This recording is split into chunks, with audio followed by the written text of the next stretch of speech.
रऊफ भाई welcome to हारना मनाए। आज बताता चलूं खवातीन आजाद राशिद लतीफ भाई ने जिस तरह की बातें की हमारे शो पे, उनको पिंडी से कॉल आ गई, वो पिंडी गए हुए वापस आएंगे, हमें ज्वाइन जरूर करेंगे, मगर उनकी जगह आज हमारे साथ मेहमान है अब्दुल रऊफ भाई। अब्दुल रऊफ भाई वेलकम टू हारना मनाए। देखते हैं शो? जी, बिल्कुल रोज़ाना देखता हूँ। देखते हैं। अच्छा भाई, आपका क्योंकि स्टैटिस्टिक्स पर काफी ध्यान है, ये बताइए कि आज के मैच के बाद 61 रन से श्रीलंका हार गई, 3 अशारिया कुछ का अब रन रेट है, नेट रन रेट न्यूजीलैंड का। हमारे चांसेस हैं या हम अब कोई और गेम देखें? मेरा ख्याल है कि थोड़ी-सी दूसरी तरफ जाना पड़ेगा क्योंकि -0.46 है पाकिस्तान का जी। Run rate. और इस इतने माइनस रन रेट के साथ अगर आप श्रीलंका को वो एक बहुत बड़े मार्जिन से, मेरा नहीं ख्याल कि अब ये पॉसिबल होगा क्योंकि श्रीलंकन कंडीशंस में और होम ग्राउंड और होम क्राउड का एडवांटेज है श्रीलंकन टीम को। तो उसमें अगर आप इतने बड़े मार्जिन से, मेरा नहीं ख्याल कि श्रीलंका पाकिस्तान से हारेगी। 100 से भी ऊपर 85 रन से का हराना पड़ेगा जी, उनको। बिल्कुल। ये तो रिक्वेस्ट करनी पड़ेगी, खुद से तो नहीं हारेगी श्रीलंका। आमिर भाई, एक बात बताइए, आपने कल प्रेडिक्शन की न्यूजीलैंड की, आज न्यूजीलैंड जीत गई, जबकि शुरू में ऐसा लग रहा था कि वो नहीं जीतेंगे। 88 पे 6 आउट थे, फिर उनको याद आया आमिर भाई ने तो हमारे जीतने की प्रेडिक्शन की हुई है, तो वो जीतना। वाह, वाह, वाह। लेकिन एक बार फिर ये साबित हुआ, रब्बे आप देख रहे हैं ना कि प्रेडिक्शंस कैसी चलती हैं, तो न्यूजीलैंड आज जीत गई। आपको 88 जब 6 आउट थे 88 पे न्यूजीलैंड के, तो आपको लग रहा था कि आज आपकी प्रेडिक्शन फेल हो गई? मैं जिम में था, तो वहाँ पे जो ट्रेनर है मेरा, वो कह रहा था कि नहीं बस अब श्रीलंका ले गया। मैंने उसको बोला ये जो सेंटनर है ना, ये हमारे ऑलराउंडर्स की तरह नहीं है। अगर ये अगले 5 ओवर खेल गया ना, मैं तुम्हें बताऊंगा कि 150 होता है कि नहीं होता। और उसने बताया कि ऑलराउंडर्स ऐसे खेलते हैं। 15 में 90 था, आखिरी 5 में 78 किया उन्होंने, हाँ, बल्कि 6 आउट थे। और जो ऑलराउंडर साथ उन्होंने खिलाया अपना ऑफ स्पिनर, हाँ, और सेंटनर ने 22 बॉलों पे 43 के 45 किया। बेशक हमारे कल ऑलराउंडर से ऐसे नहीं हुआ, सेम सिचुएशन थी। Same situation. और ये विकेट थोड़ा मुश्किल था, वो बेटर विकेट था हम जो कल जिस पे हम खेले हैं। तो ऑलराउंडर्स ऐसे होते हैं कि जिन्होंने टीम को लेके चलना होता है। आखिरी 5 में 78 करना, इस कंडीशन में पहला मैच खेल रहे थे वो। सही बात। ये टीमें जो होमवर्क करके आती है ना, वो उनके लिए कंडीशंस मैटर नहीं करती, क्योंकि वो अपना जो होमवर्क है ना, वो ये 4 महीने पहले नहीं करते, वो 2-2 साल पहले प्लान करते हैं। इस वर्ल्ड कप के बाद अब जो प्लेयर उनके प्लान में नहीं होंगे ना, वो उनको पहले से थैंक यू बोल देंगे कि हमने अब अगले 2 साल इन लड़कों को लेके चलना है, इनको तैयार करना है कि जब वर्ल्ड कप आएगा इनके 30-30, 35-35, 40-40 मैच हुए हों, हमें प्रॉब्लम ना हो। तो मुझे तो पूरा कॉन्फिडेंस है, क्योंकि ये एक वाहिद टीम है जो हर कंडीशंस में अपना प्रॉपर होमवर्क करके आती है। इसलिए मैंने कल कहा था कि मुझे लगता है कि न्यूजीलैंड जीतेगा। 50-60 लाख लोगों का मुल्क है न्यूजीलैंड, जिसमें भेड़ें ज्यादा इंसान कम है। उसके बावजूद उनकी इतनी बड़ी प्लानिंग है, बेंच स्ट्रेंथ भी है, टीम भी है, लोग भी हैं, लड़के, टैलेंट का पूल भी है। अहमद शहजाद, आपसे सवाल पूछना चाहूंगा कि श्रीलंका जो है ऑन पेपर आप लोगों ने काफी उसको हाई रेट किया हुआ था, लेकिन टूर्नामेंट में जिम्बाब्वे से भी हार गई। आज जिस तरह खेला, ऐसा लग रहा था कि हमसे इंस्पिरेशन हासिल की हुई है। ये बताइए कि आज श्रीलंका के प्लेयर्स ऐसे क्यों लग रहा था कि डरे हुए हैं, किसी ने धमकी दे रखी है, जीतना नहीं, छोड़ेंगे नहीं? नहीं, उनकी टीम इतनी थी। हैं? हम जब बैठ के बात करते हैं सुबह वाले शो पे भी, तो उनकी टीम में इतनी ही स्ट्रेंथ थी। पाकिस्तान के अगेंस्ट भी जब वो खेले थे तो एक्सपोज हुए थे। सनत जयसूर्या को काफ़ी टाइम हो गया उनके साथ काम करते हुए, लेकिन वो टीम को उस तरह बिल्ड कर नहीं पाए। उनके अंदर भी कुछ पॉलिटिक्स, क्योंकि हम श्रीलंकन प्रीमियर लीग खेलने भी जाते रहे हैं, हमें बड़ा अंदाज़ा है वहाँ इंटरनल पॉलिटिक्स का। वहाँ भी जिस तरह जो मसाइल पाकिस्तान के अंदर हैं, वो मसाइल श्रीलंका को भी दरपेश है। वहाँ जी। भी पॉलिटिक्स हमेशा हर दौर में चलती रही है। और जब पॉलिटिक्स आ जाती है ना ताबिश भाई किसी मुल्क के अंदर, वो टीम फिर इतनी आसानी से खड़ी नहीं होती। बिकॉज जब प्लेयर्स पॉलिटिक्स करने लग जाते हैं, तो फिर वो जो टैलेंटेड प्लेयर्स होते हैं उनका हक मारने लग जाते हैं। और टैलेंटेड प्लेयर्स जो है ना, जनरेशंस में आते होते हैं। सही बात। तगड़े प्लेयर जो होते हैं, बड़ी मेहनत लगती है। तो जब आप जो निकलते हैं उनको ज़ाया कर देते हैं ना, उनको वक्त पे मौके नहीं देते, उसके बाद फिर ये होता है कि वो टीम जो है स्ट्रगल करती है, जो हमें श्रीलंका की करते हुए नजर आ रही है। तो भाई, आपका आज के मैच पर क्या है ध्यान? Sri Lanka, what went wrong with Sri Lanka? वो तो ठीक ठाक टीम है, आज जिस तरह खेल रहे थे ऐसा लग नहीं रहा था कि इंटेंशन भी है को जीतने की। दे वर जस्ट देयर। देखिए, एक्सपेक्ट तो यही था कि अच्छा खेलेंगे, मगर ये इनकी एक हिस्ट्री है कि ये इनकी बैटिंग कोलैप्स बार-बार होती रहती है। क्योंकि अगर आप लास्ट एशिया कप देखें जिसमें श्रीलंका होस्ट कर रहा था, इंडिया के खिलाफ इनकी बैटिंग कोलैप्स हुई है, 20 रन्स पे इनके 6 आउट हो गए थे। ठीक। जिसमें मेरा ख्याल है कि शामी ने या किसी ने आउट किए थे, जो इंडिया के फास्ट बॉलर थे, बुमराह ने। तो अभी भी इनका यही चल रहा है कि पाकिस्तान के खिलाफ जो सीरीज़ पाकिस्तान की होम सीरीज़ हुई है, उसमें भी बार-बार इनकी बैटिंग लाइन कोलैप्स होती रही है। तो ये एक इनकी ना एक रविश है। कॉन्सिक्वेंस आप कह सकते हैं कि इनकी बनी हुई है कि इनकी बैटिंग बार-बार कोलैप्स हो रही है। और इनको भी जो हमारे वाले प्रॉब्लम है, इनके पास भी कोई मिडल ऑर्डर इतना ज़्यादा स्ट्रांग नहीं है, जिस तरह हमारे पास भी स्ट्रांग नहीं है, इस तरह इनके पास भी नहीं है। दूसरा, अब न्यूजीलैंड की अगर आप टीम देखें तो वो बड़ी एक कंपाउंड किस्म की टीम है। उसमें उनके पास, उनको पता है कि कौन से हमारे बैट्समैन हैं, कौन से ओपनर्स हैं, मिडल ऑर्डर में कौन सा प्लेयर परफॉर्म क्लैरिटी है, करेगा। क्लैरिटी और इसके आप देखें, दो स्पिनर्स हैं उनके जिन्होंने आज परफॉर्म किया। रचिन रविंद्रा ने 4 ओवर में 27 रन देके 4 विकेटें ली हैं, और वो एक प्रॉपर और प्योर बैट्समैन है। उसके बाद जो ग्रीन फिलिप्स है, उन्होंने 4 ओवर का कोटा मुकम्मल किया, 27 रन देके 1 विकेट लिया और उन्होंने, सेंटनर सेंटनर ने। अब हमारे जो ऑलराउंडर हैं, आप उनको देख लें, वो हमें खुद ही नहीं पता कि वो बॉलिंग ऑलराउंडर हैं या बैटिंग ऑलराउंडर उनको भी हैं। नहीं पता। आप देखें कि लास्ट मैच में हमने 2 ऑलराउंडर खिलाए हैं, शादाब खान और मोहम्मद नवाज, दोनों बॉलिंग ऑलराउंडर खिलाए हैं। इसीलिए आपने मोहम्मद अबरार को टीम से ड्रॉप किया। यस अब दोनों ने अपना कोटा ही नहीं मुकम्मल किया।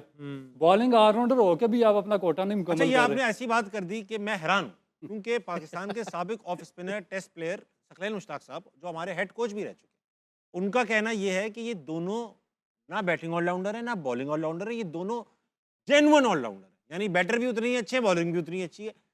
हैरानकुन बात लगी मुझे, दूसरा करा दिया उन्होंने। देखिए ना, समझ नहीं आ रही। इससे पहले भी आप अगर एशिया कप देख लें, इंडिया के खिलाफ आपने 2 मैचेस खेले हैं। 2 मैच में मुझे बताएं कि मोहम्मद नवाज ने 1 ओवर भी नहीं करवाया, हाँ, नहीं करा। और उसमें वो एज ए बॉलिंग ऑलराउंडर खेला है। शादाब खान पिछला 2023 का वर्ल्ड कप खेला जो इंडिया में हुआ, किसी एक मैच में मुझे बता दें कि उसने अपना कोटा मुकम्मल नहीं किया हो इंडियन स्पिन पिचेस पे। अबरार अहमद को आप देखें, 2023 के वर्ल्ड कप में इंडिया लेकर गया, पूरा वर्ल्ड कप वो बाहर बैठा रहा। अभी पिछले साल में आपको जितने मैचेस जितवाए हैं, सारे अबरार ने जितवाए हैं। सही बात। और at the nick of the time जब आपका मेजर इवेंट आया, आपने उसको बाहर बिठा दिया, आप मैचेस हार गए। उनको इसीलिए मिस्ट्री स्पिनर कहते हैं, क्योंकि किसी को पता नहीं चलता ये बंदा आया क्यों है। बैठा रहता है वो बंदा। अच्छा भाई, शो आगे बढ़ाएंगे, आज क्रिकेट में बहुत सारी बात करेंगे, मगर हमारा एक सेगमेंट है रूप भाई, आप तो आज पहले दिन आए, हॉल ऑफ फेम।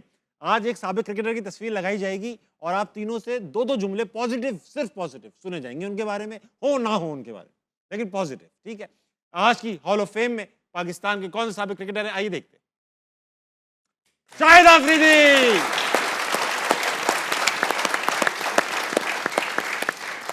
रूप भाई, आपने तो खेला है शाहिद भाई के साथ, कैसे 2 अच्छे जुमले इनके लिए? बहुत ही चार्मिंग, बहुत ही क्रिस्मेटिक पर्सनैलिटी है इनकी, और पाकिस्तान की पब्लिक ने, मेरा ख्याल है कि जितनी ज़्यादा इनसे मोहब्बत की है, शायद ही किसी से की है। हाँ, ये भी है। आमिर भाई, आप क्या कहेंगे? आप तो इनके साथ वर्ल्ड कप उठा चुके हैं। आई थिंक जिसके साथ ये खड़े होते हैं ना, उसको पूरा सपोर्ट करते हैं। दोस्तों के ये दोस्त हैं, यारों के यार। यारों के एज अ यार। क्रिकेटर, यस, और आई थिंक पाकिस्तान के मोस्ट लाडले क्रिकेटर रहे हैं और रहेंगे एज अ नेशन सबसे ज्यादा प्यार इनको मिला है। यस आपकी तो दोस्ती रही है अहमद भाई, आप तो सेल्फी किंग जो मशहूर हुए थे, शाहिद भाई के साथ सेल्फियां लेने में मशहूर। नहीं, बड़े ज़बरदस्त इंसान है और बड़ा अच्छा टाइम मेरा रहा है इनके साथ, बड़ा एंजॉय किया, बड़ा कुछ सीखने का मौका मिला और बड़े हेल्पिंग है, ऐसी बात नहीं, और बड़े फ़नी हैं। हम हाँ। लोगों को ये नहीं पता है यहाँ उनकी जो प्राइवेट लाइफ है उसमें वो बड़े विटी भी हैं, बड़ा एंजॉय करते हैं, अपनी ज़िंदगी को एंजॉय करते हैं। मेरे ख्याल से one of the most popular cricketer Pakistan has ever produced and one of the most handsome cricketer Pakistan has ये एवर बात, ये प्रोड्यूस्ड। बात। Hats off to him. अच्छा, ये है, मैं क्रिकेट में भी बताना चाहूँगा कि ऐसा है कि अगर 2009 का वर्ल्ड कप देखा जाए तो शाहिद आफरीदी का सबसे कलीदी किरदार था वो ट्रॉफी उठवाने में। एशिया कप का जो हमारे लास्ट टाइम जो हम बांग्लादेश के अंदर खेले, शाहिद आफरीदी का कलीदी किरदार था। He was a big match player. आप किसी क्रूशल मैच में उनको हल्का खेलते हुए नहीं देखेंगे। जेन्युइन ऑलराउंडर थे, बैटिंग में कुछ ना भी करें तो बॉलिंग में कर लिया करते थे, फाइटर थे, फील्डिंग में कर लिया करते, फाइटर थे। आपको याद होगा कि इनको ड्रॉप किया गया था, जी जी जी फिर उसका बाद ये वेस्ट इंडीज के खिलाफ जो कमबैक किया था तो बड़ा गंदा पिच था। जी जी, 6 आउट कर दिए। हम सारे आउट हो गए थे, राइट?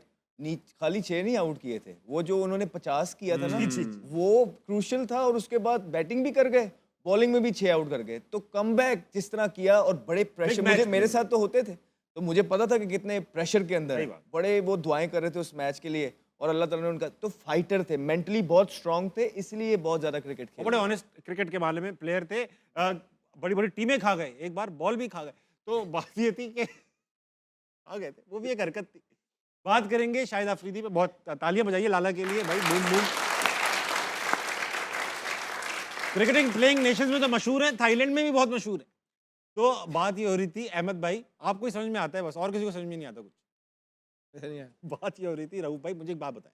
आज शाहिद भाई ने ये कहा कि भाई मैंने जो शाहीन को, उन्होंने अपनी प्रोबेबल 11 बनाई थी कि भाई अगले मैच में, उसमें शाहीन आफरीदी नहीं थे। फिर उनको आज मैंने देखा बोलते हुए, मैंने शाहीन के बारे में जानबूझ के ऐसा कहा ताकि उसको गुस्सा आए, क्योंकि गुस्से के बाद वो अच्छा खेलता है। अगर यही फॉर्मूला है तो फिर एक बंदा रख लेना चाहिए टीम के अंदर, गुस्सा कंसल्टेंट के नाम से, जो गुस्सा दिलाता रहे ताकि टीम खेलती रहे। ऐसा कुछ ऐसा हो सकता है क्या? देखिए बेसिकली तो ये है कि उसने कल बहुत अच्छी बॉलिंग की है, 4 विकेटें भी उसने ली है, मगर उसके बावजूद जो मेरा एक बॉलिंग का नॉलेज है वो अभी तक प्योरली अपनी उस वो फार्म हासिल नहीं कर सके। जो एक बायोमैकेनिकली एक परफेक्ट बॉलर होता है, उस तरीके से अभी वो बॉलिंग कर नहीं रहे। उनकी बॉलिंग में अभी बहुत ज़्यादा एक्शन में फॉल्ट आ रहे हैं। क्या क्या फॉल्ट अब है, जरा बताएं। देखिए सबसे बेसिक चीज़ ये है कि जो उनके साथ ज़्यादती हुई है रिहेबिलिटेशन प्रोसेस के बाद, इनको बहुत जल्दी वापस लाया गया, क्योंकि बॉलर के लिए मुकम्मल 100% फिटनेस बहुत इंपॉर्टेंट होती है। रिहेबिलिटेशन प्रोसेस जब तक आपका मुकम्मल नहीं होगा, आप इसी तरीके से स्ट्रगल करते रहेंगे। इनका क्या होता था, इनके जो हील है ये इनकी हिप पे टच करती थी जब ये भागते थे रनअप पे, मगर जब ये ड्यूरिंग द रिहेबिलिटेशन वापस आ गए तो अब 50% इनकी वो जो स्ट्रेंथ है वो नीचे जा चुकी है। बॉलिंग में अगर थोड़ी सी आपकी एक कॉइल मिसिंग हो जाए तो आपका पूरा सारा सिस्टम ही बॉलिंग का ख़राब हो जाता है। तो जब इनका जो वो मोमेंटम बिल्ड होता था, एक्शन जब कंप्लीट होता था, वो बेसिकली इनके रनअप से जो एनर्जी जनरेट होती थी वो आगे कंप्लीट करता था। उसकी वजह से जो इनका जो जो राइट इनकी लेग है वो बिल्कुल स्ट्रेट आ जाती थी, जिसकी वजह से पेस भी जनरेट होती थी, थोड़ा सा होल्ड भी होता था और इनको स्विंग भी मिलता था।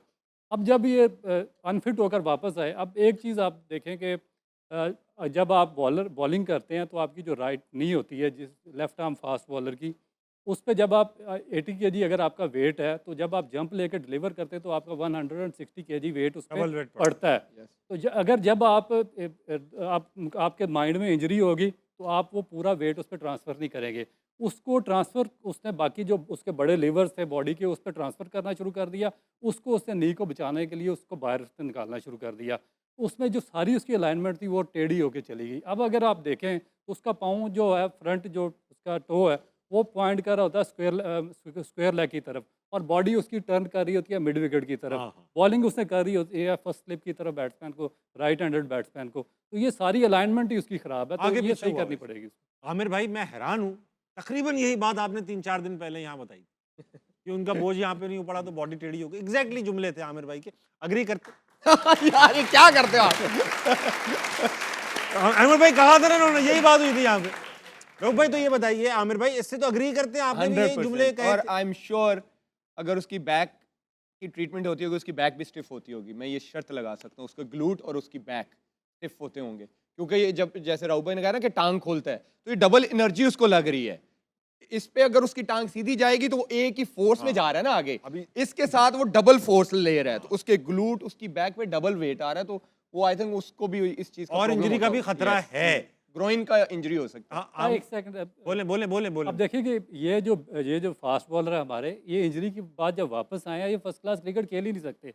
आप इनको चाहे जितना मर्जी कंसीडर हाई करते रहे, मगर जब तक ये फर्स्ट क्लास क्रिकेट रेगुलर नहीं खेलेंगे पूरा सीजन, आप इनको टॉप क्लास बॉलर कंसीडर नहीं कर अच्छी सकेंगे। बात की और इस इंजरी के साथ और इस एक्शन के साथ, इस बायोमैकेनिक के साथ, हमारा कोई एक बॉलर ऐसा नहीं है कि जो कि फर्स्ट क्लास क्रिकेट के 5 लगातार मैच खेल सके। और इस वजह से ये हमारी जो टीम की आप सारी ये सफर कह रहे कैरियर हैं से कि हो हमारे गई। जो करंट प्रीमियर बॉलर हैं वो हाँ, टोटल। फर्स्ट क्लास के लिए भी ठीक नहीं है अभी। 5 लगातार, पाकिस्तान में कोई एक फास्ट बॉलर ऐसा नहीं है जो कि 5 लगातार फर्स्ट क्लास मैच खेल सके। और आपका जो बिचल स्टार का, उसे एशेस के 5 टेस्ट मैच खेले हैं। तो फिर ये तो आपने ऐसी बात कर दी, अब आगे शो खत्म कर देते।